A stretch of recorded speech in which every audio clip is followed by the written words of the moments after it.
ನಮಸ್ಕಾರ. ಮುಖ್ಯಾಂಶಗಳು. ರಾಷ್ಟ್ರೀಯ ಬಾಲ ಪುರಸ್ಕಾರ ಪಡೆದ ಮಕ್ಕಳೊಂದಿಗೆ ಸಂವಾದ. ಚಿಣ್ಣರ ವಿಶಿಷ್ಟ ಪ್ರತಿಭೆ ಸಾಧನೆ ದೇಶದ ಎಲ್ಲ ಜನರಿಗೆ ಸ್ಫೂರ್ತಿ. ಪ್ರಧಾನಿ ನರೇಂದ್ರ ಮೋದಿ. 72ನೇ ಗಣರಾಜ್ಯೋತ್ಸವ ಹಿನ್ನೆಲೆ ದೇಶವನ್ನು ಉದ್ದೇಶಿಸಿ ಇಂದು ಸಂಜೆ ರಾಷ್ಟ್ರಪತಿ ರಾಮನಾಥ್ ಕೋವಿಂದ್ ಭಾಷಣ.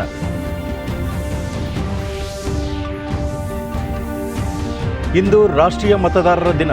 ಚುನಾವಣಾ ಆಯೋಗದ ವೆಬ್ ರೇಡಿಯೋ ಹಲೋ ವೋಟರ್ಸ್ಗೆ ರಾಷ್ಟ್ರಪತಿ ಚಾಲನೆ. ಹಾಗೂ ಪ್ರಾಥಮಿಕ ಶಾಲೆಗಳ ಪುನರಾರಂಭ ಕುರಿತು ಸಂಬಂಧಪಟ್ಟ ಇಲಾಖೆಗಳೊಂದಿಗೆ ಚರ್ಚಿಸಿ ಸೂಕ್ತ ತೀರ್ಮಾನ. ಎಸ್ ಸುರೇಶ್ ಕುಮಾರ್. ವಾರ್ತೆಗಳ ವಿವರ. ರಾಷ್ಟ್ರೀಯ ಬಾಲ ಪುರಸ್ಕಾರ ಪಡೆದ ವಿವಿಧ ಕ್ಷೇತ್ರಗಳ ಸಾಧಕ ಮಕ್ಕಳೊಂದಿಗೆ ಪ್ರಧಾನಿ ನರೇಂದ್ರ ಮೋದಿ ವಿಡಿಯೋ ಕಾನ್ಫರೆನ್ಸ್ ಮೂಲಕ ಇಂದು ಸಂವಾದ ನಡೆಸಿದರು. ಕಲೆ, ಸಂಸ್ಕೃತಿ, ಕ್ರೀಡಾ ಕ್ಷೇತ್ರಗಳಲ್ಲಿನ ಅಸಾಧಾರಣ ಸಾಧನೆ ಸೇರಿದಂತೆ ಸಾಮಾಜಿಕ ಸೇವೆ, ಶೌರ್ಯ ಹಾಗೂ ಸಾಹಸ ಪ್ರದರ್ಶಿಸಿದ ವಿವಿಧ ರಾಜ್ಯಗಳ ಮಕ್ಕಳಿಗೆ 2021ನೇ ಸಾಲಿನ ಈ ಪುರಸ್ಕಾರ ಪ್ರದಾನ ಮಾಡಲಾಯಿತು. ಕೇಂದ್ರ ಮಹಿಳಾ ಮತ್ತು ಮಕ್ಕಳ ಅಭಿವೃದ್ಧಿ ಖಾತೆ ಸಚಿವೆ ಸ್ಮೃತಿ ಇರಾನಿ ಈ ಸಂದರ್ಭದಲ್ಲಿ ಉಪಸ್ಥಿತರಿದ್ದರು. ಈ ಬಾರಿ ಕಲೆ ಮತ್ತು ಸಂಸ್ಕೃತಿ ವಿಭಾಗದಿಂದ 7, ಹೊಸ ಆವಿಷ್ಕಾರ ಕ್ಷೇತ್ರದಿಂದ 9, ವಿದ್ವತ್ಪೂರ್ಣ ಸಾಧನೆಗಾಗಿ 5 ಪ್ರಶಸ್ತಿ ನೀಡಲಾಗಿದೆ. ಉಳಿದಂತೆ ಕ್ರೀಡಾ ಕ್ಷೇತ್ರದಲ್ಲಿನ ಸಾಧನೆಗಾಗಿ 7 ಮಕ್ಕಳು, ಧೈರ್ಯ ಸಾಹಸ ಪ್ರದರ್ಶಿಸಿದ 3 ಹಾಗೂ ಸಾಮಾಜಿಕ ಸೇವಾ ಕ್ಷೇತ್ರದಿಂದ 1 ರಾಷ್ಟ್ರೀಯ ಬಾಲ ಪುರಸ್ಕಾರ ಪ್ರಶಸ್ತಿಗೆ ಭಾಜನರಾಗಿದ್ದಾರೆ. ರಾಜ್ಯದ ಪೈಕಿ ಬೆಂಗಳೂರಿನ 10 ವರ್ಷದ ಬಾಲಕ ವೀರ್ ಕಶ್ಯಪ್ ಹಾಗೂ ದಕ್ಷಿಣ ಕನ್ನಡ ಜಿಲ್ಲೆಯ 15 ವರ್ಷದ ಕೆ ರಾಕೇಶ್ ಕೃಷ್ಣ ಬಾಲ ಪುರಸ್ಕಾರಕ್ಕೆ ಆಯ್ಕೆಯಾಗಿರುವ 2 ಕನ್ನಡಿಗರಾಗಿದ್ದಾರೆ. I have done many other prototypes related to farming machines. So the first prototype was named as Seedographer. So the speciality of Seedographer is that it's much better than the present existing farming system. मेरे पापा एक किसान है और मैं एक farming family से हूँ. ये मेरे पिताजी हैं और मेरे माताजी हैं. तो सर मैं देखता था कि जो एक फार्मिंग एग्जिस्टिंग प्रैक्टिस में बहुत सारे प्रॉब्लम्स थे, तो कुछ तो करना था और मेरे मन था कि मैं जो किसान है, हमारे राष्ट्रीय अन्नदाता हैं, उनको कुछ कंट्रीब्यूट करो. जो मेरे टेक्नोलॉजी का इनोवेशन है, इसलिए मैंने उनको कंट्रीब्यूट करने के लिए मैंने एक मशीन बनाया है सर. तो ऑलरेडी जो एग्जिस्टिंग प्रैक्टिस है उनसे 50% से भी ज्यादा प्रॉफिटेबल मेरे मशीन है सर. ये साइकिल ऐसे ही बढ़ती जाती है. लेकिन प्यारे बच्चों, ರಾಕೇಶ್ ಕೃಷ್ಣ ಮಾತನಾಡಿ, ರೈತರಿಗಾಗಿ ಬಹುಪಯೋಗಿ ಯಂತ್ರವನ್ನು ತಾನು ಆವಿಷ್ಕಾರಗೊಳಿಸಿದ್ದು, ಇದರಿಂದ ಕೃಷಿ ವೆಚ್ಚ ಕಡಿಮೆಯಾಗಲಿದ್ದು ಸಮಯವೂ ಕಡಿಮೆಯಾಗಲಿದೆ ಎಂದರು. ಪ್ರಧಾನಿ ನರೇಂದ್ರ ಮೋದಿ ಮಕ್ಕಳನ್ನುದ್ದೇಶಿಸಿ, ಕೊರೋನಾ ಸಾಂಕ್ರಾಮಿಕ ವೇಳೆಯೂ ಮಕ್ಕಳು ಇಚ್ಛಾಶಕ್ತಿ ಮತ್ತು ಮನೋಬಲದಿಂದ ಅತ್ಯದ್ಭುತ ಸಾಧನೆಗಳನ್ನು ಮಾಡಿರುವುದು ಪ್ರಶಂಸನೀಯ. ಕೋವಿಡ್ ಸಮಯವನ್ನು ಮಕ್ಕಳು ಅವಕಾಶವನ್ನಾಗಿ ಬಳಸಿಕೊಂಡಿದ್ದಾರೆ. ಪ್ರಶಸ್ತಿ ಪುರಸ್ಕೃತ ಮಕ್ಕಳು ಇತರ ಮಕ್ಕಳಿಗೂ ಸ್ಫೂರ್ತಿಯಾಗಿದ್ದಾರೆ. ಭವಿಷ್ಯದಲ್ಲಿ ಉನ್ನತ ಸ್ಥಾನಗಳಿಗೆ ಏರಲು ಹಾಗೂ ಮತ್ತಷ್ಟು ಸಾಧನೆಗಳನ್ನು ಮಾಡಲು ಇದು ಆರಂಭದ ಹೆಜ್ಜೆಯಾಗಿದೆ ಎಂದರು. ವಿವಿಧ ಕ್ಷೇತ್ರಗಳಲ್ಲಿ ಸಾಧನೆ ಮಾಡಲು ಮಕ್ಕಳು ಉತ್ತಮ ಆರೋಗ್ಯ ಹೊಂದಿರಬೇಕಾಗಿರುವುದು ಅಗತ್ಯವಾಗಿದೆ ಎಂದರು. आपके एक्शन की वजह से है, आपके कर्म के कारण है, आपके कमिटमेंट के कारण है. वाहवाही में भटक कर अगर एक्शन रुक गए या आप उससे ही डिस्कनेक्ट हो गए, तो यही वाहवाही आपके लिए बाधा बन सकती है. अभी तो आगे जीवन में आपको और भी बड़ी सफलताएं हासिल करनी है. और एक मैं सुझाव देना चाहूंगा. आप जरूर कुछ न कुछ पढ़ते होंगे, लेकिन आग्रह पूर्वक आपको जिसके भी पसंद आए, हर साल कोई न कोई एक जीवनी जरूर पढ़िए. वो आत्मकथा भी हो सकती हैं, जीवनी भी हो सकती हैं, वो किसी वैज्ञानिक की भी हो सकती हैं, खिलाड़ी की हो सकती हैं, किसी बड़े किसान की हो सकती हैं, किसी बड़े फिलोसोफर की, लेखक की, जो भी आपको मन पड़े. तय कीजिए साल में एक बार एक जीवनी बहुत मन से पढ़ूंगा, कम से कम एक जीवनी. आप देखिए जीवन में लगातार नई प्रेरणा मिलती रहेगी. मेरे नौजवान साथियों, मैं चाहूंगा कि आप इन सारी बातों को जरूर महत्व देंगे, लेकिन मैं कुछ 3 बातें और जोड़ना चाहता हूं। पहले, निरंतरता का संकल्प, यानी आपके काम की गति कभी रुकनी नहीं चाहिए, कभी शिथिल नहीं पड़नी चाहिए।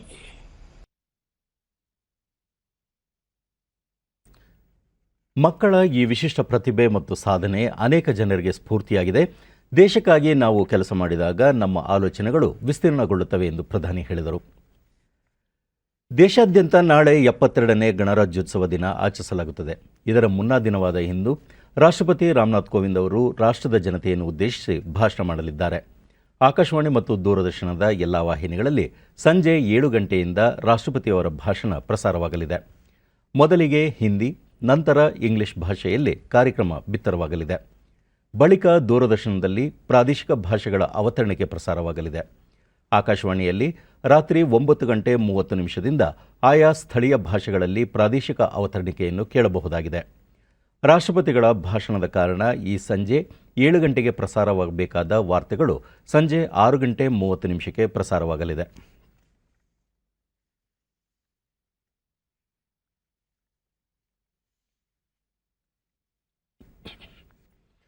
ಇಂದು ರಾಷ್ಟ್ರೀಯ ಮತದಾರರ ದಿನ.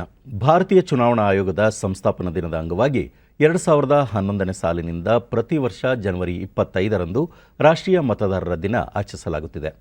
ನಮ್ಮ ಮತದಾರರನ್ನು ಸಬಲೀಕರಣಗೊಳಿಸುವುದು, ಜಾಗೃತಗೊಳಿಸುವುದು, ಸುರಕ್ಷಿತವಾಗಿರಿಸುವುದು ಮತ್ತು ಮತದಾನದ ಮಹತ್ವ ಸಾರುವುದು ಈ ಬಾರಿಯ ರಾಷ್ಟ್ರೀಯ ಮತದಾರರ ದಿನದ ಧ್ಯೇಯವಾಕ್ಯವಾಗಿದೆ. ದೇಶದ ಪ್ರತಿಯೊಬ್ಬ ಪ್ರಜೆ ಪ್ರಕ್ರಿಯೆಗಳಲ್ಲಿ ಪಾಲ್ಗೊಳ್ಳುವಂತೆ ಮಾಡುವುದು ಮತ್ತು ಈ ಬಗ್ಗೆ ಮತದಾರರಲ್ಲಿ ಜಾಗೃತಿ ಮೂಡಿಸುವುದು ರಾಷ್ಟ್ರೀಯ ಮತದಾರರ ದಿನದ ಉದ್ದೇಶವಾಗಿದೆ. ದೆಹಲಿಯಲ್ಲಿ ಇಂದು ಕೇಂದ್ರ ಚುನಾವಣಾ ಆಯೋಗ ಆಯೋಜಿಸಿದ್ದ ಪ್ರಧಾನ ಸಮಾರಂಭದಲ್ಲಿ ರಾಷ್ಟ್ರಪತಿ ರಾಮನಾಥ್ ಕೋವಿಂದ್ 2020-21ನೇ ಸಾಲಿನ ರಾಷ್ಟ್ರೀಯ ಪ್ರಶಸ್ತಿಗಳನ್ನು ವಿಡಿಯೋ ಕಾನ್ಫರೆನ್ಸ್ ಮೂಲಕ ಪ್ರದಾನ ಮಾಡಿದರು. ಅಲ್ಲದೆ ಭಾರತೀಯ ಚುನಾವಣಾ ಆಯೋಗದ ವೆಬ್ ರೇಡಿಯೋ ಹಲೋ ವೋಟರ್ಸ್ಗೂ ಚಾಲನೆ ನೀಡಿದರು. वेब रेडियो हेलो वोटर्स को शुरू किया जा रहा है, जिसका उद्देश्य है हर वोटर से जुड़ना और मतदान की जानकारी देना। रेडियो हेलो वोटर्स को इंटरनेट के जरिए कंप्यूटर, मोबाइल या फिर किसी स्मार्ट डिवाइस पर कोई भी कभी भी कहीं भी सुन सकता है। रेडियो हेलो वोटर्स, हर वोट है जरूरी। रेडियो हेलो वोटर्स, हर वोट है जरूरी। तो देवियों, महा त्योहार, the biggest festival of democracy, celebrated across the nation, cutting through the barriers of gender, caste, creed and religion. और अब अगली पुस्तक. ಇದೇ ವೇಳೆ ಕೇಂದ್ರ ಕಾನೂನು ಮತ್ತು ನ್ಯಾಯ ಸಚಿವ ರವಿಶಂಕರ್ ಪ್ರಸಾದ್ ಈ ಎಪಿಕ್ ಕಾರ್ಯಕ್ರಮವನ್ನು ಉದ್ಘಾಟಿಸಿದರು. ಯುವ ಮತದಾರರಿಗೆ ಡಿಜಿಟಲ್ ಆವೃತ್ತಿ ಅಂದರೆ ಈ ಗುರುತಿನ ಚೀಟಿಯನ್ನು ವಿತರಿಸಿದರು.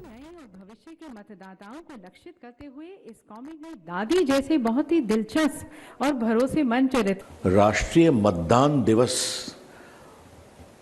मना रहे हैं, तो आज ये सोचने का समय है कि हम कहां तक पहुंचे और आगे कहां जाना है। 1950 में भारत का संविधान आया और 1950 में ही चुनाव आयोग की स्थापना भी हुई एक दिन पहले. And today I wish to place on record my profound appreciation of the vision of the founding fathers. They were great leaders of extraordinary caliber. As Shri Sunil Arora ji rightly reflected, see the challenging times in 1950. India has been partitioned, millions killed, millions uprooted, yet they had the courage of conviction to declare firmly that no voter was excluded from the electoral rolls, prompted Dr. B.R. Ambedkar to move a radical amendment on 15th June 1949 to set up an integrated centralized election commission for the country. What prompted Dr. Ambedkar to propose this change was the concept of inclusion and the focus on the voter as central to the conducting elections. And as said by my colleague Rajiv ji, followed by the political parties and entities who are the brick and mortar of the system. The centrality of the voter to the entire electoral matrix is a legacy bequeathed to us by the visionaries. ಮುಖ್ಯ ಚುನಾವಣಾ ಆಯುಕ್ತ ಸುನೀಲ್ ಅರೋರಾ, ಮತದಾರರು ಮತದಾನದಲ್ಲಿ ಸಕ್ರಿಯವಾಗಿ ಪಾಲ್ಗೊಳ್ಳಲು ಚುನಾವಣಾ ಆಯೋಗ ಶ್ರಮಿಸುತ್ತಾ ಬಂದಿದೆ. ಮತದಾರರ ಪಟ್ಟಿಯಿಂದ ಯಾವೊಬ್ಬ ಮತದಾರರು ಹೊರಗುಳಿಯದಂತೆ ಆಯೋಗ ಕೆಲಸ ಮಾಡುತ್ತಿದೆ. ಈ ಮೂಲಕ ಪ್ರಜಾಪ್ರಭುತ್ವವನ್ನು ಬಲಪಡಿಸುತ್ತಿದೆ. ಕೋವಿಡ್ ಸಾಂಕ್ರಾಮಿಕ ವೇಳೆಯೂ ಬಿಹಾರದಲ್ಲಿ ವಿಧಾನಸಭಾ ಚುನಾವಣೆಯನ್ನು ಯಶಸ್ವಿಯಾಗಿ ನಡೆಸಲಾಗಿದೆ. ಈ ಬಾರಿ ಹಿಂದಿನ ಚುನಾವಣೆಗಿಂತ ಹೆಚ್ಚು ಪ್ರಮಾಣದ ಮತದಾನವಾಗಿದ್ದು, ಚುನಾವಣೆಯಲ್ಲಿ ಕೋವಿಡ್ ಮಾರ್ಗಸೂಚಿಗಳನ್ನು ಕಟ್ಟುನಿಟ್ಟಾಗಿ ಅಳವಡಿಸಿಕೊಳ್ಳಲಾಗಿತ್ತು ಎಂದರು. Polling stations to exercise his franchise attests to their faith in the Constitution of India. It is an articulation of democratic right of every individual, an emphatic expression of popular sovereignty, with the right to choose their representatives. Each year, NVD theme highlights a particular facet of our engagement, tries with our voters.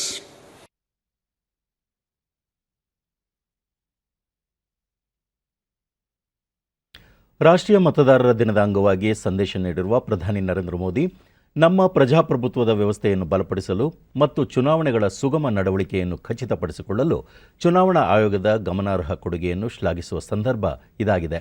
ಮತದಾರರ ನೋಂದಣಿ ಖಾತರಿಪಡಿಸುವ ಅಗತ್ಯತೆಯ ಬಗ್ಗೆ ಮತ್ತು ವಿಶೇಷವಾಗಿ ಯುವಕರಲ್ಲಿ ಜಾಗೃತಿ ಮೂಡಿಸುವ ದಿನ ಇದಾಗಿದೆ ಎಂದು ಟ್ವೀಟ್ ಮಾಡಿದ್ದಾರೆ. ಬೆಂಗಳೂರಿನ ರವೀಂದ್ರ ಕಲಾಕ್ಷೇತ್ರದಲ್ಲಿಂದು 11ನೇ ರಾಷ್ಟ್ರೀಯ ಮತದಾರರ ದಿನವನ್ನು ಆಚರಿಸಲಾಯಿತು. ಕಾರ್ಯಕ್ರಮದಲ್ಲಿ ರಾಜ್ಯ ಮುಖ್ಯ ಚುನಾವಣಾಧಿಕಾರಿ ಡಾಕ್ಟರ್ ಸಂಜೀವ್ ಕುಮಾರ್, ಬಿಬಿಎಂಪಿ ಮುಖ್ಯ ಆಯುಕ್ತ ಎನ್ ಮಂಜುನಾಥ್ ಪ್ರಸಾದ್, ಮುಖ್ಯ ಕಾರ್ಯದರ್ಶಿ ಪಿ ರವಿಕುಮಾರ್ ಮತ್ತಿತರರು ಉಪಸ್ಥಿತರಿದ್ದರು. ಮತದಾರರನ್ನು ಅಧಿಕಾರಯುಕ್ತ ಮತ್ತು ಜಾಗರೂಕರನ್ನಾಗಿಸುವ ಬಗ್ಗೆ ಪ್ರತಿಜ್ಞೆ ಕೈಗೊಳ್ಳಲಾಯಿತು. ಮತ್ತು ಶಾಂತಿಯುತ ಚುನಾವಣೆಗಳ ಘನತೆಯನ್ನು ಎತ್ತಿ ಹಿಡಿಯುತ್ತೇವೆ ಎಂದು 1950ರಲ್ಲಿ ಭಾರತ್ ಚುನಾವಣಾ ಆಯೋಗವು ಸ್ಥಾಪಿಸಲಾಗಿತ್ತು. ಅದರ ಸವಿನೆನಪಿಗಾಗಿ 2011ನೇ ಇಸ್ವಿಯಿಂದ ಡಾಕ್ಟರ್ ಸಂಜೀವ್ ಕುಮಾರ್, ಜನವರಿ 25, 1950ರಲ್ಲಿ ಭಾರತ ಚುನಾವಣಾ ಆಯೋಗ ಸ್ಥಾಪಿತವಾಯಿತು. ಅದರ ನೆನಪಿಗಾಗಿ 2011ರಿಂದ ಪ್ರತಿ ವರ್ಷ ಜನವರಿ 25ರಂದು ಭಾರತ ಚುನಾವಣಾ ಆಯೋಗ ರಾಷ್ಟ್ರೀಯ ಮತದಾರರ ದಿನಾಚರಣೆಯನ್ನು ಆಚರಿಸಲು ಆರಂಭಿಸಿತು ಎಂದರು. ಮಹತ್ವದ ಬಗ್ಗೆ ಅರಿವು ಮೂಡಿಸಲು ಆಚರಿಸುತ್ತಿದ್ದೀವಿ. ಮುಂದಿನ ದಿನಗಳಲ್ಲಿ 1ನೇ ತರಗತಿಯಿಂದ ಶಾಲೆ ಪುನರಾರಂಭಿಸುವ ಕುರಿತು ಆರೋಗ್ಯ ಸಚಿವರು ಹಾಗೂ ಸಂಬಂಧಪಟ್ಟ ಅಧಿಕಾರಿಗಳೊಂದಿಗೆ ಸಭೆ ನಡೆಸಿ ಸೂಕ್ತ ತೀರ್ಮಾನ ಕೈಗೊಳ್ಳಲಾಗುವುದು ಎಂದು ಶಿಕ್ಷಣ ಸಚಿವ ಎಸ್ ಸುರೇಶ್ ಕುಮಾರ್ ಚಾಮರಾಜನಗರದಲ್ಲಿಂದು ತಿಳಿಸಿದ್ದಾರೆ. ಸುದ್ದಿಗಾರರೊಂದಿಗೆ ಪರೀಕ್ಷೆ ನಡೆಸದೆ ವಿದ್ಯಾರ್ಥಿಗಳನ್ನು ಮುಂದಿನ ತರಗತಿಗಳಿಗೆ ಅನುಮತಿಸುವ ಪ್ರಕ್ರಿಯೆ ನಡೆಯುವುದಿಲ್ಲ ಎಂದು ಸ್ಪಷ್ಟಪಡಿಸಿದ ಅವರು, 10ನೇ ತರಗತಿ ಮತ್ತು ದ್ವಿತೀಯ ಪಿಯುಸಿಗೆ ಪರೀಕ್ಷಾ ದಿನಾಂಕವನ್ನು ಈಗಾಗಲೇ ಘೋಷಿಸಲಾಗಿದ್ದು, ವಿದ್ಯಾರ್ಥಿಗಳು ಆಸಕ್ತಿಯಿಂದ ಅಧ್ಯಯನ ಕಾರ್ಯಗಳಲ್ಲಿ ತೊಡಗಿರುವ ಕುರಿತು ಪೋಷಕ ವಲಯದಿಂದ ಮಾಹಿತಿ ಲಭ್ಯವಾಗಿದೆ ಎಂದರು. SSLC ಮತ್ತು 2ನೇ ಪಿಯುಸಿಗೆ ತರಗತಿಗಳೇನು ಅರ್ಧ ದಿವಸ ನಾವು ಮಾಡ್ತಾ ಇದ್ದೀವಿ, ಅದನ್ನು ಪೂರ್ತಿ ದಿನಕ್ಕೆ ವಿಸ್ತರಣೆ ಮಾಡಬೇಕು. ಮತ್ತು ಕೂಡಲೇ ಫಸ್ಟ್ PUC ಮತ್ತು 8, 9 ತರಗತಿಗಳನ್ನ ಪ್ರಾರಂಭ ಮಾಡಬೇಕು ಅಂತ ಎಲ್ಲ ಕಡೆಯಿಂದನೂ ಕೂಡ ಮನವಿ, ಬೇಡಿಕೆ, ಆಗ್ರಹ ಬರ್ತಾ ಇದೆ. ಜೊತೆಗೆ ಇನ್ನೊಂದು ರಾಜ್ಯದಲ್ಲಿ ಒಂದು ಬೇಡಿಕೆ ಕೇಳಿ ಬರ್ತದೆ, 1ನೇ ಕ್ಲಾಸಿಂದನೇ ಎಲ್ಲ ತರಗತಿಗಳನ್ನು ಪ್ರಾರಂಭ ಮಾಡಬೇಕು ಮಕ್ಕಳಿಗೆ ಅನ್ನೋದು ಕೂಡ ಕೇಳಿ ಬರ್ತಾ ಇದೆ. ಸೊ ನಾಡಿದ್ದು ನಮ್ಮ ರಾಜ್ಯದ ಆರೋಗ್ಯ ಸಚಿವರಾದ ಡಾಕ್ಟರ್ ಸುಧಾಕರ್ ಜೊತೆ ಒಂದು ಸಭೆ ಸೇರಬೇಕು ಅಂತ ಅವರಲ್ಲಿ ಕೇಳ್ಕೊಂಡಿದ್ದೀನಿ. ಇದು ಆರೋಗ್ಯ ಇಲಾಖೆ, ಶಿಕ್ಷಣ ಇಲಾಖೆ ಮತ್ತು ಸಂಬಂಧಪಟ್ಟ ಬೇರೆ ಬೇರೆ ಇಲಾಖೆಯವರು ಸೇರಿಕೊಂಡು ಈ ಕುರಿತು ನಿರ್ಧಾರನ ನಾವು ತಗೊಳ್ತೀವಿ. ಕೃಷಿ ಕಾಯ್ದೆಗಳನ್ನು ಹಿಂಪಡೆಯುವಂತೆ ಒತ್ತಾಯಿಸಿ ದೆಹಲಿಯಲ್ಲಿ ಪ್ರತಿಭಟಿಸುತ್ತಿರುವ ರೈತ ಹೋರಾಟಗಾರರನ್ನು ಬೆಂಬಲಿಸಿ ಬೆಂಗಳೂರಿನಲ್ಲಿ ನಾಳೆ ಟ್ರ್ಯಾಕ್ಟರ್ ರ್ಯಾಲಿ ಹಾಗೂ ಪ್ರತಿಭಟನೆ ಹಮ್ಮಿಕೊಂಡಿರುವ ಕ್ರಮವನ್ನು ಕೈಬಿಡುವಂತೆ ಕೃಷಿ ಸಚಿವ ಬಿಸಿ ಪಾಟೀಲ್ ರೈತ ಸಂಘಟನೆಗಳಿಗೆ ಮನವಿ ಮಾಡಿದ್ದಾರೆ. ಸುದ್ದಿಗಾರರೊಂದಿಗೆ, ಕೃಷಿ ಕಾಯ್ದೆಗಳು ರೈತರ ಪರವಾಗಿದ್ದು, ಕೇಂದ್ರ ಹಾಗೂ ರಾಜ್ಯ ಸರ್ಕಾರಗಳು ರೈತರ ಹಿತಾಸಕ್ತಿಯನ್ನು ಕಾಯ್ದುಕೊಳ್ಳಲು ಈ ಎಲ್ಲ ಅಗತ್ಯ ಕ್ರಮಗಳನ್ನು ಕೈಗೊಂಡಿವೆ. ಇದರಲ್ಲಿ ಯಾವುದೇ ಸಂಶಯ ಬೇಡ. ಈ ಕುರಿತು ರೈತರಿಗೆ ಅಗತ್ಯ ಮಾಹಿತಿಯನ್ನು ಮನವರಿಕೆ ಮಾಡಿಕೊಡಲಾಗಿದೆ. ಸರ್ಕಾರದ ಜೊತೆ ಸಹಕರಿಸಿ ಪ್ರತಿಭಟನೆ ಕೈಬಿಡಲು ಮನವಿ ಮಾಡಲಾಗಿದೆ ಎಂದರು. ರೈತರ ವಿಚಾರದಲ್ಲಿ ಪ್ರತಿಪಕ್ಷ ಕಾಂಗ್ರೆಸ್ ದ್ವಂದ್ವ ನೀತಿ ಅನುಸರಿಸುತ್ತಿದ್ದು, ಒಟ್ಟಾರೆ ವಿಚಾರವನ್ನು ರಾಜಕೀಯ ಲಾಭಕ್ಕೆ ಬಳಸಿಕೊಳ್ಳುವ ಪ್ರಯತ್ನ ನಡೆದಿದೆ. ಮುಕ್ತ ಮಾರುಕಟ್ಟೆ ವ್ಯವಸ್ಥೆಯಿಂದ ರೈತರಿಗೆ ಹೆಚ್ಚಿನ ಆದಾಯ ನಿಶ್ಚಿತ. ಈ ಹಿನ್ನೆಲೆಯಲ್ಲಿ ರೈತರು ಸರ್ಕಾರದೊಂದಿಗೆ ಸಹಕರಿಸುವ ವಿಶ್ವಾಸವಿದೆ ಎಂದರು. ಕಾಲಮಿತಿಯೊಳಗೆ ಕಾಮಗಾರಿಗಳನ್ನು ಪೂರ್ಣಗೊಳಿಸದ ಗುತ್ತಿಗೆದಾರರಿಗೆ ದಂಡ ವಿಧಿಸಿ ಕಪ್ಪು ಪಟ್ಟಿಗೆ ಸೇರಿಸುವಂತೆ ಲೋಕೋಪಯೋಗಿ ಸಚಿವರೂ ಆದ ಉಪಮುಖ್ಯಮಂತ್ರಿ ಗೋವಿಂದ ಕಾರಜೋಳ ನಿನ್ನೆ ಬೀದರ್ನಲ್ಲಿ ಅಧಿಕಾರಿಗಳಿಗೆ ಸೂಚಿಸಿದರು. ಹುಮ್ನಾಬಾದ್ ತಾಲೂಕು ಕಚೇರಿಯಲ್ಲಿ ಅಧಿಕಾರಿಗಳೊಂದಿಗೆ ಬೀದರ್ ಜಿಲ್ಲಾ ಪ್ರಗತಿ ಪರಿಶೀಲನಾ ಸಭೆ ನಡೆಸಿದ ಅವರು, ಹೈದರಾಬಾದ್ ಕರ್ನಾಟಕ ಭಾಗದ ಬೀದರ್ ಹಾಗೂ ರಾಯಚೂರು ಜಿಲ್ಲೆಗಳಲ್ಲಿ ಕಾಮಗಾರಿಗಳು ತೃಪ್ತಿಕರವಾಗಿಲ್ಲ. ಕಾಮಗಾರಿಗಳ ಅವಧಿ ಮುಗಿದು 2 ವರ್ಷಗಳಾದರೂ ಪೂರ್ಣಗೊಂಡಿಲ್ಲ. ಇದರಿಂದ ಅಭಿವೃದ್ಧಿ ಕುಂಠಿತವಾಗಿದೆ. ಈ ಸಂಬಂಧ ಅಧಿಕಾರಿಗಳು ಹೆಚ್ಚಿನ ಗಮನ ಹರಿಸಿ ಕಾಮಗಾರಿಗಳಿಗೆ ವೇಗ ನೀಡುವಂತೆ ಸೂಚಿಸಿದರು. ಕಲ್ಯಾಣ ಕರ್ನಾಟಕ ಭಾಗದ ಅಭಿವೃದ್ಧಿಗೂ ಕೂಡ ವಿಶೇಷ ಒತ್ತು ನೀಡಲಾಗಿದೆ. ಈ ಭಾಗದಲ್ಲಿ ನಡೆಯುತ್ತಿರುವ ಕಾಮಗಾರಿಗಳನ್ನು ಕೂಡ ತುರ್ತಾಗಿ ಪೂರ್ಣಗೊಳಿಸಬೇಕು. ಕಾಮಗಾರಿಗಳ ಗುಣಮಟ್ಟವನ್ನು ಅಧಿಕಾರಿಗಳು ಪರಿಶೀಲಿಸಿ ವರದಿ ನೀಡಬೇಕು. ಕಳಪೆ ಕಾಮಗಾರಿ ಕಂಡುಬಂದರೆ ಸೂಕ್ತ ಕ್ರಮ ಕೈಗೊಳ್ಳಲಾಗುವುದು ಎಂದು ಗೋವಿಂದ ಕಾರಜೋಳ ತಿಳಿಸಿದರು. ಸಂಸದ ಭಗವಂತ ಖೂಬಾ, ಶಾಸಕರಾದ ರಾಜಶೇಖರ್ ಬಿ ಪಾಟೀಲ್, ಪರಿಷತ್ ಸದಸ್ಯ ರಘುನಾಥರಾವ್ ಮಲ್ಕಾಪುರೆ ಮತ್ತಿತರರು ಉಪಸ್ಥಿತರಿದ್ದರು. ನಿಮ್ಮ ವಿರುದ್ಧ ಡಿಸಿಪ್ಲಿನರಿ ಆ್ಯಕ್ಷನ್ ತೊಗೊಳ್ಬೇಕು, ಅದಕ್ಕೆ ಅವಕಾಶ ಕೊಡ್ದಂಗೆ ಕೆಲಸ ಮಾಡಬೇಕು ಅಂತ ನಿಮ್ಗೆ ಸೂಚಿಸಲಿಕ್ಕೆ ಬಯಸ್ತೀನಿ. ಒಂದು. ಎರಡನೇದು, ಈಗ ನೀವು 98%, 95% ಮಾಡಿದ್ವಿ ಅಂತ ಹೇಳಿದ್ರೆ ಕಾಂಟ್ರೋಲ್ ಸ್ಪಿಲ್ಲಿಂಗು 100% ಆಗಬೇಕು, ಯಾವುದೂ ಉಳಿಬಾರ್ದು. ಮತ್ತು ನಾವೇನೀಗ ಫಂಡ್ಸ್ ಕೊಟ್ಟಿದ್ವಿ, ಬ್ಲಡ್ ಡ್ಯಾಮೇಜ್ ಮತ್ತು ರೈಲ್ ಡ್ಯಾಮೇಜ್, ಅವನ್ನ ಇಮಿಡಿಯೇಟ್ಲಿ ಎಲ್ಲ ವರ್ಕ್ಸ್ನು ಯಾವ ಎಂಟ್ರೆಸ್ಟ್ಮೆಂಟ್ ಆಗಿಲ್ಲ ಕೂಡಲೇ ಕರೆದು ಟೆಂಡರ್ ಕರೆಸ್ಮೆಂಟು ಮಾಡಿ 2-3 ತಿಂಗಳು, ಯಾಕಂದ್ರೆ ಮತ್ತೆ ಮಳೆಗಾಲ ಬರುವವರೆಗೂ ಇಟ್ಕೊಂಡು ಕೂಡಬಾರ್ದು. ಗದಗ ನಗರದಲ್ಲಿ ನವೀಕೃತ ಗಾನಯೋಗಿ ಪಂಡಿತ್ ಪುಟ್ಟರಾಜ ಗವಾಯಿ ಬಸ್ ನಿಲ್ದಾಣವನ್ನು ಸಾರಿಗೆ ಸಚಿವರೂ ಆದ ಉಪಮುಖ್ಯಮಂತ್ರಿ ಲಕ್ಷ್ಮಣ ಸವದಿ ನಿನ್ನೆ ಉದ್ಘಾಟಿಸಿದರು.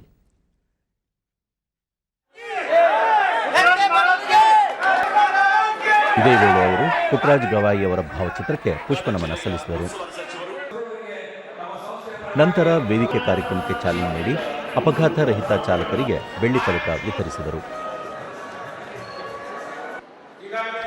ಈ ಸಂದರ್ಭದಲ್ಲಿ ಲಕ್ಷ್ಮಣ ಸವದಿ, ಪರಿಸರ ಮಾಲಿನ್ಯ ತಗ್ಗಿಸುವುದರೊಂದಿಗೆ ಪರಿಸರ ಸ್ನೇಹಿ ಸಾರಿಗೆ ಸೇವೆ ನೀಡುವ ಉದ್ದೇಶದಿಂದ ಮುಂದಿನ ದಿನಗಳಲ್ಲಿ ರಾಜ್ಯದಲ್ಲಿ ವಿದ್ಯುತ್ ಚಾಲಿತ ಬಸ್ ಸೇವೆ ಆರಂಭಿಸಲಾಗುವುದು. ಅತ್ಯಾಧುನಿಕ ಸೌಲಭ್ಯಗಳುಳ್ಳ 500 ಎಲೆಕ್ಟ್ರಿಕ್ ಬಸ್ಸುಗಳ ಸೇವೆಯನ್ನು ಸಾರಿಗೆ ಸಂಸ್ಥೆ ಆರಂಭಿಸಲಿದೆ. ಈ ಪೈಕಿ ಹುಬ್ಬಳ್ಳಿ ನಗರದಲ್ಲಿ ಪ್ರಾಯೋಗಿಕವಾಗಿ 50 ಎಲೆಕ್ಟ್ರಿಕ್ ಬಸ್ಗಳನ್ನು ಆರಂಭಿಸಲಾಗುವುದು ಎಂದು ತಿಳಿಸಿದರು.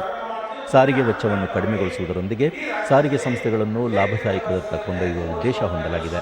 ಅಲ್ಲದೆ ಉತ್ತಮ ಚಾಲಕರನ್ನು ಸೃಷ್ಟಿಸಲು ರಾಜ್ಯದಲ್ಲಿ ಮತ್ತಷ್ಟು ಚಾಲನಾ ತರಬೇತಿ ಶಾಲೆಗಳನ್ನು ಆರಂಭಿಸಲಾಗುವುದು ಎಂದು ಲಕ್ಷ್ಮಣ ಸವದಿ ಹೇಳಿದರು.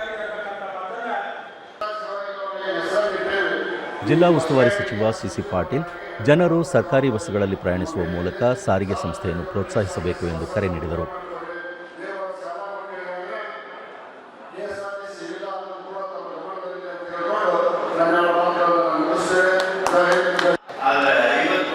ಶಾಸಕ ಎಚ್.ಕೆ. ಪಾಟೀಲ್, ಗದಗ ಜಿಲ್ಲೆಯಲ್ಲೂ ಎಲೆಕ್ಟ್ರಿಕ್ ಬಸ್ಸುಗಳ ಸೇವೆ ಆರಂಭಿಸುವ ಮೂಲಕ ಅನುಕೂಲ ಕಲ್ಪಿಸಬೇಕು ಎಂದು ಒತ್ತಾಯಿಸಿದರು.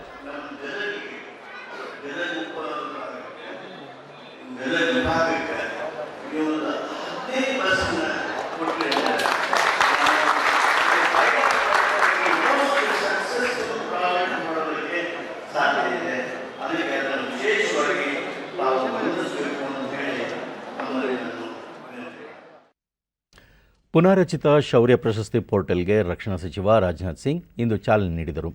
ಸೇನಾಪಡೆಗಳ ಮುಖ್ಯಸ್ಥ ಜನರಲ್ ಬಿಪಿನ್ ರಾವತ್ ಮತ್ತಿತರ ಉನ್ನತಾಧಿಕಾರಿಗಳು ಈ ಸಂದರ್ಭದಲ್ಲಿ ಉಪಸ್ಥಿತರಿದ್ದರು. 3 ಸೇನಾಪಡೆಗಳ ಜಂಟಿ ಸಹಭಾಗಿತ್ವದಲ್ಲಿ ಅಭಿವೃದ್ಧಿಪಡಿಸಿರುವ ಈ ಪೋರ್ಟಲ್ ಮೂಲಕ ಯೋಧರಿಗೆ ಗೌರವ ಸಲ್ಲಿಸಬಹುದಾಗಿದ್ದು, ಇದಕ್ಕೆ ಸಂಬಂಧಿಸಿದ ಎಲ್ಲ ಕಾರ್ಯಕ್ರಮಗಳ ಬಗ್ಗೆ ತಿಳಿಯಬಹುದಾಗಿದೆ. ಈ ಸಂದರ್ಭದಲ್ಲಿ ಮಾತನಾಡಿದ ಅವರು, ಹೊಸ ವಿಶಿಷ್ಟ ಉಪಕ್ರಮದೊಂದಿಗೆ ವಿದ್ಯಾರ್ಥಿಗಳನ್ನು ಸಂಯೋಜಿಸಲು ಮತ್ತು ನಮ್ಮ ಸೈನಿಕರ ಬಗ್ಗೆ ಗೌರವವನ್ನು ಅವರಲ್ಲಿ ತುಂಬಲು ಶಾಲಾ ಕಾಲೇಜುಗಳ ಪ್ರಾಂಶುಪಾಲರು ಮತ್ತು ವಿಶ್ವವಿದ್ಯಾಲಯಗಳ ಕುಲಪತಿಗಳು ಶ್ರಮಿಸಬೇಕು ಎಂದರು. ಸೈನಿಕನೋರ್ವ ತನ್ನ ದೇಶಕ್ಕಾಗಿ ಹೋರಾಡುವುದು ಹಣದ ಆಸೆಯಿಂದಲ್ಲ, ಆದರೆ ಇದು ದೇಶದ ಹಿರಿಮೆಯ ಸಂಕೇತ. ಅವರ ತ್ಯಾಗಕ್ಕೆ ಬೆಲೆ ಕಟ್ಟಲಾಗುವುದಿಲ್ಲ ಮತ್ತು ಸಾಟಿಯೂ ಇಲ್ಲ. ನಾವೆಲ್ಲರೂ ಅವರನ್ನು ಗೌರವಿಸಬೇಕು ಎಂದರು. और ये हमारे नौजवानों में जानकारियों के साथ साथ देशभक्ति की भी भावना का संचार करेगा. ದೇಶದಲ್ಲಿ ಕೋವಿಡ್-19 ಸೋಂಕು ಪ್ರಕರಣಗಳ ಸಂಖ್ಯೆಯಲ್ಲಿ ಗಣನೀಯ ಇಳಿಕೆ ಕಂಡುಬಂದಿದೆ. ಕಳೆದ 24 ಗಂಟೆಗಳಲ್ಲಿ ಹೊಸದಾಗಿ 13,203 ಕೊರೋನಾ ಸೋಂಕು ಪ್ರಕರಣಗಳು ದೃಢಪಟ್ಟಿವೆ. ಇದರೊಂದಿಗೆ ಕೋವಿಡ್-19 ಸೋಂಕಿತ ಪ್ರಕರಣಗಳ ಒಟ್ಟು ಸಂಖ್ಯೆ 1,06,67,736ಕ್ಕೆ ಏರಿಕೆಯಾಗಿದೆ. ದೇಶದಲ್ಲಿ ಒಟ್ಟು 1,84,182 ಸಕ್ರಿಯ ಪ್ರಕರಣಗಳಿದ್ದು, ಈ ಪ್ರಮಾಣ ಶೇಕಡ 1.73ಕ್ಕೆ ಇಳಿಕೆಯಾಗಿದೆ. ಇದುವರೆಗೂ ಒಟ್ಟು 1,03,30,084 ಮಂದಿ ಗುಣಮುಖರಾಗಿದ್ದು, ಚೇತರಿಕೆ ದರ ಶೇಕಡ 96.83ರಲ್ಲಿದ್ದು, ಈವರೆಗೆ 1,53,470 ಮಂದಿ ಸಾವನ್ನಪ್ಪಿದ್ದು, ಮರಣ ಪ್ರಮಾಣ ಶೇಕಡ 1.44ರಷ್ಟಿದೆ.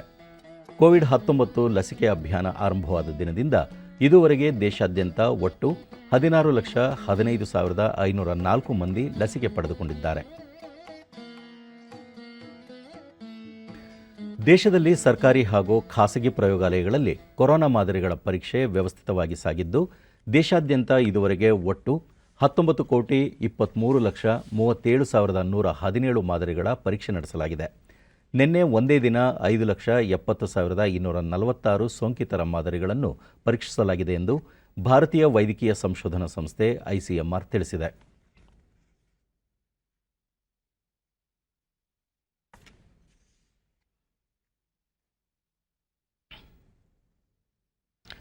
ಈ ಸಾಲಿನ ಮಾರ್ಚ್ ತಿಂಗಳ ನಂತರ 5, 10 ಮತ್ತು 100 ರೂಪಾಯಿಗಳನ್ನು ಭಾರತೀಯ ರಿಸರ್ವ್ ಬ್ಯಾಂಕ್ ನಿಷೇಧಿಸಲು ನಿರ್ಧರಿಸಿದೆ ಎಂಬ ಮಾಧ್ಯಮಗಳ ವರದಿಯನ್ನು ಸರ್ಕಾರ ತಳ್ಳಿಹಾಕಿದೆ.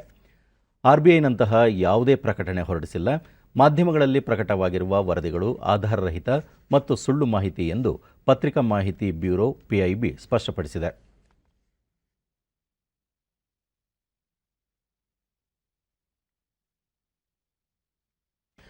ಕೊಪ್ಪಳ ಜಿಲ್ಲೆಯ ಮುನಿರಾಬಾದ್ ಬಳಿ ಬತ್ತಿ ಹೋಗಿದ್ದ ಸುಮಾರು 2 ಎಕರೆ ಪ್ರದೇಶದ ಕೆರೆಯೊಂದನ್ನು ಕೇಂದ್ರ ಸರ್ಕಾರದ ಮನ್ರೇಗಾ ಯೋಜನೆ ಮತ್ತು ಭಾರತೀಯ ಮೀಸಲು ಪೊಲೀಸ್ ಪಡೆಯ ಶ್ರಮದಾನದಿಂದ ಸುಸಜ್ಜಿತವಾಗಿ ಮರುನಿರ್ಮಿಸಲಾಗಿದ್ದು, ಇದು ಜನಮೆಚ್ಚುಗೆಗೆ ಪಾತ್ರವಾಗಿದೆ.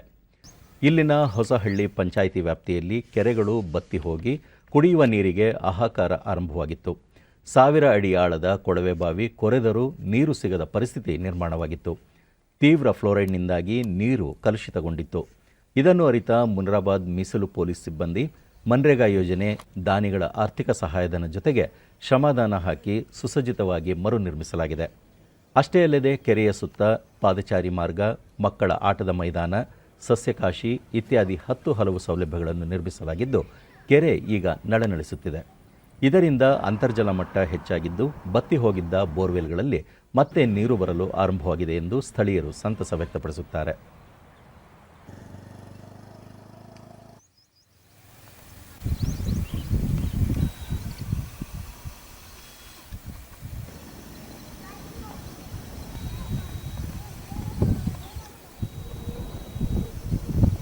ಈಗ ವನ ಅಂತೂ ಇಷ್ಟು ನ್ಯೂಸ್ನೊಂದಿಗೆ ಸ್ಥಳೀಯರಾದ ಖಾಜಾ ಹುಸೇನ್, ಈ ಮೊದಲು ಅಂತರ್ಜಲ ಬತ್ತಿ ಹೋಗಿತ್ತು.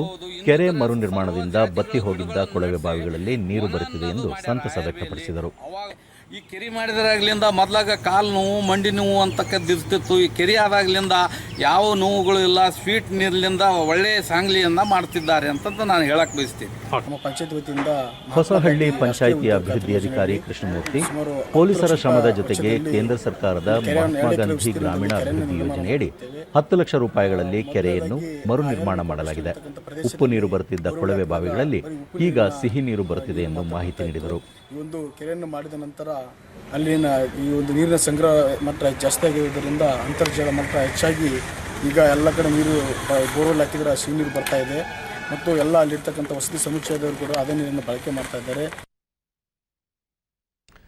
ಸಾಂಸ್ಕೃತಿಕ ನಗರಿ ಮೈಸೂರು 2ನೇ ಬಾರಿ ದೇಶದಲ್ಲೇ ಸ್ವಚ್ಛ ನಗರ ಎಂಬ ಪ್ರಶಸ್ತಿಗೆ ಭಾಜನವಾಗಿದ್ದು, 2021ನೇ ಸಾಲಿನ ಸ್ವಚ್ಛ ನಗರ ಸರ್ವೇಕ್ಷಣಾ ಅಭಿಯಾನಕ್ಕೂ ಮೊದಲು ಮೈಸೂರು ಮಹಾನಗರ ಪಾಲಿಕೆ ನಗರದಾದ್ಯಂತ ಸ್ವಚ್ಛತೆ ಮತ್ತು ಸೌಂದರ್ಯ ಹೆಚ್ಚಿಸುವ ಕಾರ್ಯ ಕೈಗೊಂಡಿದೆ. ತ್ಯಾಜ್ಯ ಇರುವ ಸ್ಥಳಗಳನ್ನು ಗುರುತಿಸಿ ಸ್ವಚ್ಛಗೊಳಿಸಲಾಗುತ್ತಿದ್ದು, ಕಲಾವಿದರು ಆ ಸ್ಥಳಗಳಲ್ಲಿ ಜಾಗೃತಿ ಮೂಡಿಸುವ ಭಿತ್ತಿ ಚಿತ್ರಗಳನ್ನು ಚಿತ್ರಿಸುವ ಮೂಲಕ ಸುಂದರಗೊಳಿಸುತ್ತಿದ್ದಾರೆ. ಡಿಡಿ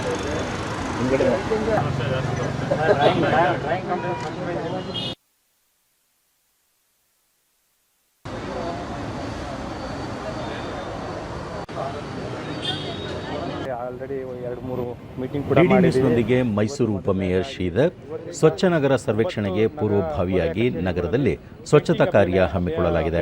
ಮೈಸೂರು ನಗರಕ್ಕೆ ಮತ್ತೆ ಸ್ವಚ್ಛ ನಗರಿ ಸ್ಥಾನಮಾನ ದೊರಕಬೇಕು ಎಂಬ ಉದ್ದೇಶದಿಂದ ಶ್ರಮ ವಹಿಸಲಾಗುತ್ತಿದೆ ಎಂದರು. ಸಮೀಕ್ಷೆಯಲ್ಲಿ ಎಲ್ಲರೂ ಸಹಕರಿಸಬೇಕು ಅಂತ ಕೇಳ್ಕೊತೀನಿ. ಇವತ್ತು ಶುರುವಾಗಿ ಜನವರಿ 1ನೇ ತಾರೀಕಿಂದ ಶುರುವಾಗಿದೆ. ಪಾಲಿಕೆ ಸದಸ್ಯೆ ಅಶ್ವಿನಿ, ನಾಗರಿಕರು ಕಸವನ್ನು ರಸ್ತೆಗೆ ಎಸೆಯದೆ ಪಾಲಿಕೆ ವಾಹನಗಳು ಹಾಗೂ ಪೌರ ಕಾರ್ಮಿಕರಿಗೆ ನೀಡಬೇಕು. ಆ ಮೂಲಕ ಸ್ವಚ್ಛ ನಗರಿ ಜಾಗೃತಿ ಅಭಿಯಾನಕ್ಕೆ ಕೈ ಜೋಡಿಸಬೇಕು ಎಂದು ಮನವಿ ಮಾಡಿದರು. ಕೇಳ್ತಾ ಇದ್ದೀವಿ, ಸ್ವಚ್ಛ ಭಾರತ್ಗೆ ನಮಗೆ ಫಸ್ಟ್ ಬರಬೇಕು ಅನ್ನೋದು ನಮ್ಮ ಆಸೆ ಇಟ್ಕೊಂಡು ನಮ್ದೊಂದೇ ಆಗಿರಬಾರ್ದು. ಪಬ್ಲಿಕ್ ನಮಗೆ ಸಹಕರಿಸಿದ್ರೆ ಈ ಕೆಲಸದಲ್ಲಿ ನಾವು ಮುನ್ನಡೆ ಬಂದೇ ಬರ್ತೀವಿ. ದಯವಿಟ್ಟು ಎಲ್ಲರೂ ಸಹಕರಿಸಿ. ಮಹಾನಗರ ಪಾಲಿಕೆಯ ಆರೋಗ್ಯಾಧಿಕಾರಿ ಎಂ ನಾಗರಾಜ್, ಜನವರಿ 1ರಿಂದ 31ರವರೆಗೆ ಮೈಸೂರು ನಗರದಲ್ಲಿ ಸ್ವಚ್ಛತಾ ಕಾರ್ಯ ಹಮ್ಮಿಕೊಳ್ಳಲಾಗಿದೆ. ನಗರವನ್ನು 9 ವಲಯಗಳನ್ನಾಗಿ ವಿಂಗಡಿಸಿ ಅಭಿಯಾನ ಹಮ್ಮಿಕೊಳ್ಳಲಾಗಿದೆ ಎಂದು ಮಾಹಿತಿ ನೀಡಿದರು.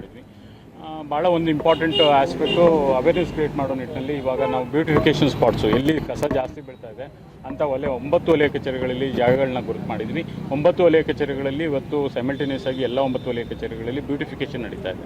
ಭಾಳ ಪ್ರಮುಖವಾಗಿ ಪೇಂಟಿಂಗ್ ಸರ್ವೇಕ್ಷಣೆ ಬಗ್ಗೆ, ಸ್ವಚ್ಛತೆ ಬಗ್ಗೆ ಪೇಂಟಿಂಗನ್ನು ಮೆಸೇಜ್ ಕ್ಯಾರಿ ಮಾಡುವಂಥ ಒಂದು ಪೇಂಟಿಂಗ್ಸನ್ನು ಮಾಡ್ತಾಯಿದ್ವಿ.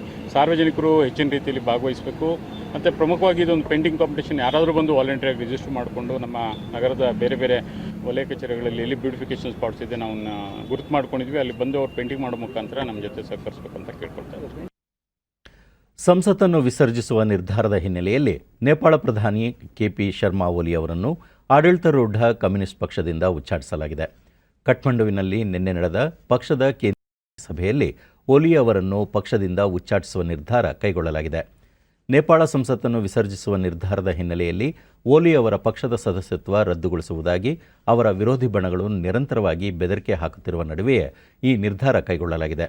ಪಕ್ಷದಿಂದ ಉಚ್ಚಾಟಿಸಿದ ನಂತರವೂ ಓಲಿ ವಿರುದ್ಧ ಮತ್ತಷ್ಟು ಕ್ರಮ ಕೈಗೊಳ್ಳಲು ಪಕ್ಷದ ನಾಯಕರು ಉದ್ದೇಶಿಸಿದ್ದಾರೆ ಎಂದು ವಿರೋಧಿ ಬಣದ ನಾರಾಯಣ ಖಾಜಿ ಶೇಸ್ತಾ ಹೇಳಿದ್ದಾರೆ. ಕಳೆದ ಡಿಸೆಂಬರ್ 20ರಂದು ಓಲಿ ಅವರು ಸಂಸತ್ ವಿಸರ್ಜಿಸುವ ಮೂಲಕ ರಾಜಕೀಯ ಬಿಕ್ಕಟ್ಟು ಸೃಷ್ಟಿಯಾಗಿದೆ. ಕೊನೆಯಲ್ಲಿ ಮತ್ತೊಮ್ಮೆ ಮುಖ್ಯಾಂಶಗಳು. ರಾಷ್ಟ್ರೀಯ ಬಾಲ ಪುರಸ್ಕಾರ ಪಡೆದ ಮಕ್ಕಳೊಂದಿಗೆ ಸಂವಾದ. ಚಿಣ್ಣರ ವಿಶಿಷ್ಟ ಪ್ರತಿಭೆ ಸಾಧನೆ ದೇಶದ ಎಲ್ಲ ಜನರಿಗೆ ಸ್ಫೂರ್ತಿ. ಪ್ರಧಾನಿ ನರೇಂದ್ರ ಮೋದಿ. 72ನೇ ಗಣರಾಜ್ಯೋತ್ಸವ ಹಿನ್ನೆಲೆ ದೇಶವನ್ನು ಉದ್ದೇಶಿಸಿ ಇಂದು ಸಂಜೆ ರಾಷ್ಟ್ರಪತಿ ರಾಮನಾಥ್ ಕೋವಿಂದ್ ಭಾಷಣ.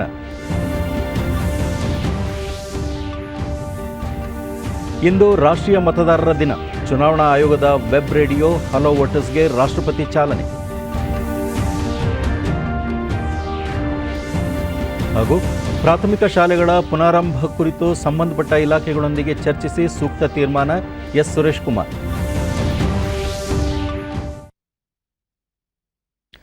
ನಮ್ಮ ವಾರ್ತಾ ಪ್ರಸಾರವನ್ನು ನೀವು ಡಿಡಿ ಚಂದನ ನ್ಯೂಸ್ ಯೂಟ್ಯೂಬ್ ಚಾನೆಲ್ನಲ್ಲೂ ವೀಕ್ಷಿಸಬಹುದು. ವೀಕ್ಷಕರೇ ಗಮನಿಸಿ, ರಾಷ್ಟ್ರಪತಿ ರಾಮನಾಥ್ ಕೋವಿಂದ್ ಅವರ ಗಣರಾಜ್ಯೋತ್ಸವ ಭಾಷಣ ಹಿನ್ನೆಲೆ ಸಂಜೆ 7 ಗಂಟೆಯ ವಾರ್ತೆಗಳು 6 ಗಂಟೆ 30 ನಿಮಿಷಕ್ಕೆ ಪ್ರಸಾರವಾಗಲಿದೆ. ನಮಸ್ಕಾರ.